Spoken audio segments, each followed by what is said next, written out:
Welcome to Telugu one health. నేను Mahalakshmi. Surrogacy నిబంధనల్లో కీలక మార్పులు. సరోగసి ఇటీవల కాలంలో ఈ ప్రక్రియ బాగా ప్రాచుర్యం పొందింది.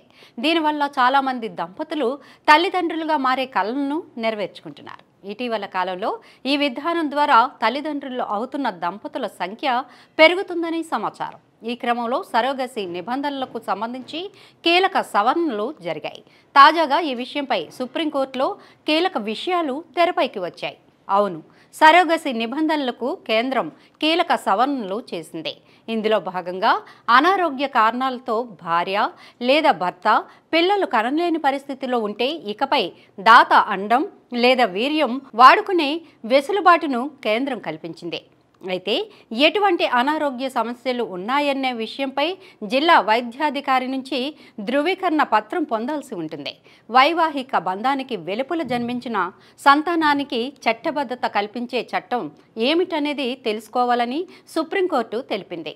సరోగసి నిబంధనలు 2022 ఏఆర్టీ చట్టం 2021లోని పలు అంశాలను సవాల్ చేస్తూ దాఖలైన పిటిషన్లపై విచారణ సందర్భంగా ధర్మాసనం ఈ మేరకు ప్రశ్న వేసింది. ఇదే సమయంలో సరోగసి నిబంధనల కింద పిల్లలను కనడానికి ముందు వివాహ బంధం ద్వారా గర్భధారణకు ప్రయత్నించాలని తెలిపింది.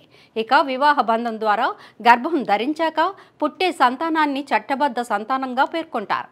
ఇదే సమయంలో పిల్లలకు చట్టబద్ధత కల్పించే చట్టాలు ఇంకేమైనా ఉన్నాయా అంటూ సరోగసి నిబంధనలను సవాలు చేసిన పిటిషనర్ల తరఫు న్యాయవాదులను కేంద్రం తరపున వాదనలు వినిపిస్తున్న అదనపు సొలిసిటర్ జనరల్ ఐశ్వర్య భాటి ప్రశ్నించింది. ఇదే సమయంలో ఈ ప్రశ్నలపై మరింత వివరణ ఇచ్చిన ఐశ్వర్య ఈ విషయంలో వారిపై చట్టవిరుద్ధ సంతానం అనే భావనే లేదని, సుప్రీంకోర్టు గతంలో ఇచ్చిన తీర్పుతో అది తొలగిపోయిందని ఆమె తెలిపారు. ఇదే సమయంలో సరోగసి అనేది సంతానం పొందడానికి గల చిట్ట చివరి అవకాశమని ఆమె అన్నారు. కాగా సరోగసి ద్వారా పిల్లలను కనాలనుకునే దంపతుల్లో వీర్యం అండం ఖచ్చితంగా వారివే అయి ఉండాలనే నిబంధనలు ఇన్నాళ్ళు ఉన్నాయి. ఈ క్రమంలో తాజాగా ఆ నిబంధనలకు సవరణలు చేస్తూ దంపతుల్లో ఎవరికైనా పిల్లలను కనలేని అనారోగ్య కారణాలుంటే దాతల నుంచి వీర్యం అండం వాడుకునే వెసులుబాటు ఉంటుందని వెల్లడించింది.